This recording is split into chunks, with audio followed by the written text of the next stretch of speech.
কাল তুই হাসপাতালে যাওয়ার সময় শাখা পলা খুলে রাখলি, তার কারণটা নয় বুঝলাম। এখন নোয়া বাঁধা লুকোচ্ছিস কেন?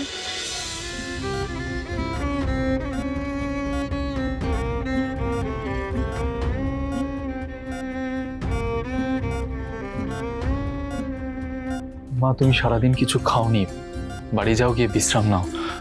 আমি তো আছি এখানে, আমি আমি এই জায়গাটা সামলে নেব, তুমি কোনো চিন্তা করো না। মা, অনেকটাই রাত হয়ে গেছে, এবার তুমি যাও। না আয়ুষ, আমি এখানেই থাকবো। তোমার বাবা যখন চোখ খুলে তাকাবেন তখন আমি শিওর উনি চোখটা খুলে আমাকে দেখতে চাইবেন। কাজে আমি এখানেই থাকবো। কিন্তু মা, তুমি এইভাবে থাকলে অসুস্থ হয়ে পড়বে। কিচ্ছু হবে না আয়ুষ। কি জানো,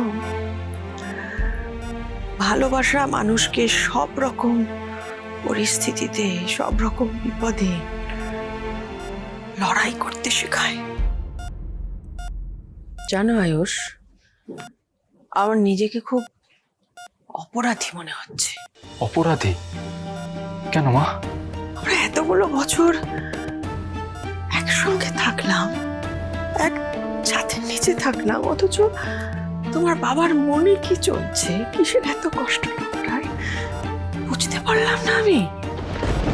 যার জন্য এত বড় একটা অঘটন হয়ে গেল, এত বড় দুর্ঘটনা।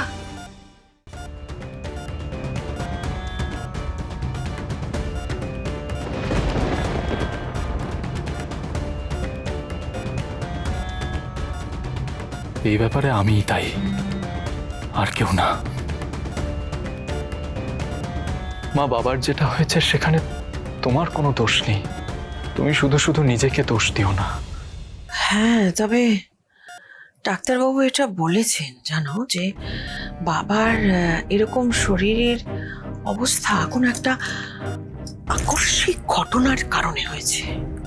হঠাৎ করে এমন একটা কিছু হয়েছে যার জন্য এত বড় একটা বিপদ হয়ে গেল। কিন্তু আজ থেকে তো চিনি না মানুষটাকে, কোনো ঘটনা এইভাবে নাড়িয়ে দিতে পারে না যার কারণে ওর এই অবস্থা হতে পারে। আমি তোমাকে একটা কথা বলছি আয়ুষ, যে কারণেই হোক না কেন, যার কারণেই হোক না কেন, আমি কিন্তু শেষ থেকে ছাড়বো। আমি কিন্তু এত সহজে এটা ভুলেও যাব না, ছেড়েও দেব না। রাজের ওপরে আসা কোনো বিপদ এত সহজে আমি ভুলে যাব না। আমাকে ক্ষমা করে দিও বাবা, তোমাকে কষ্ট দেওয়ার ইচ্ছে আমার কোনোদিনও ছিল না। আর মা, আমি তোমার কাছেও সত্যিটা লুকিয়ে রেখেছি, তোমরা আমাকে ক্ষমা করে দিও।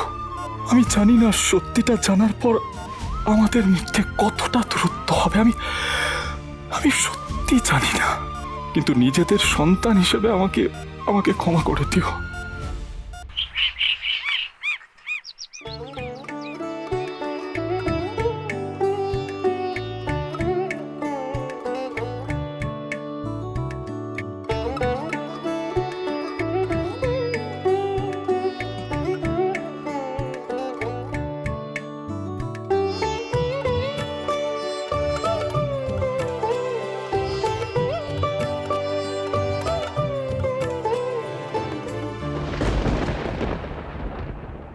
কাল তুই হাসপাতালে যাওয়ার সময় শাখা পলা খুলে রাখলি, তার কারণটা নয় বুঝলাম।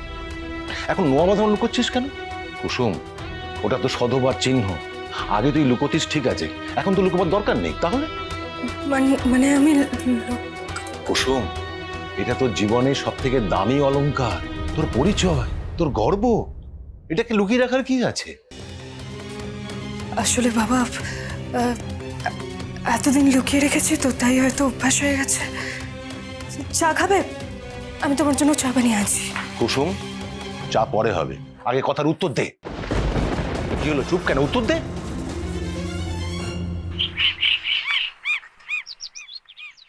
সকাল সকাল মুডটা খারাপ করে দিল।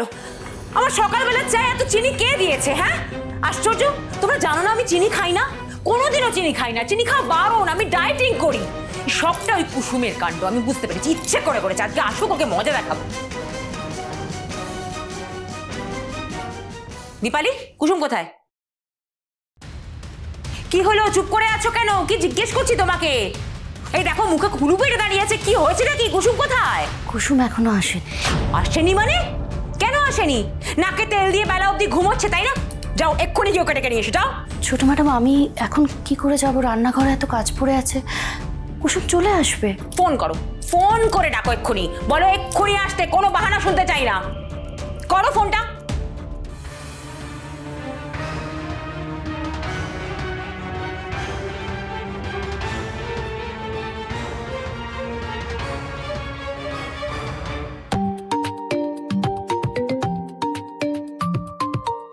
দীপালি পিসি? বাবা, দীপালি পিসি ফোন করেছে, আমি 1 মিনিট পর তোমার সাথে কথা বলছি। হ্যাঁ পিসি বলো। কে মহারানীর ঘুম ভাঙলো? কাজে আসতে হবে সে কথা মনে নেই বুঝি?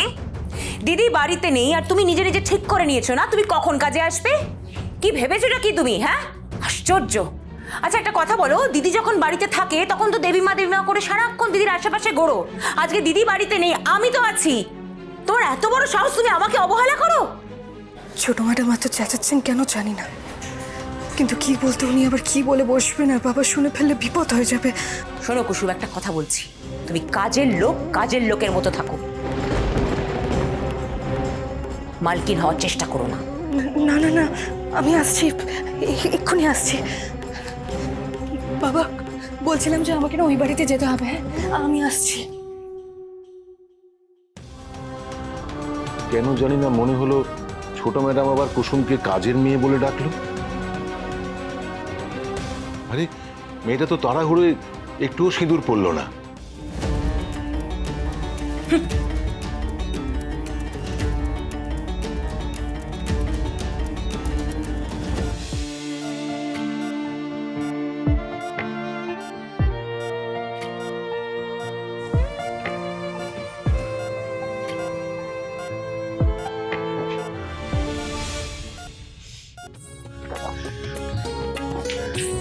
মা, ও মা, বাবা,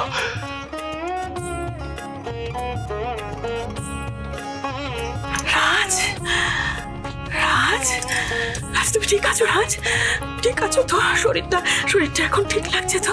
কি হয়েছিল রাজ বলো তো? তুমি তো এত সহজে এত ভেঙে পড়ার মতন মানুষটাও, কি হলো বলো না? মানে কি কি হয়েছিল? কেন এত শরীর খারাপ হলো? ইস দেখো তো চোখটারও কি অবস্থা, চোখটা এরকম লাল হয়ে গেল কি করে রাজ? আরে বাবা, একসঙ্গে এতগুলো প্রশ্নের উত্তর দেবো কি করে? Sorry sorry. দাঁড়াও দাঁড়াও, একে একে বলছি। আসো,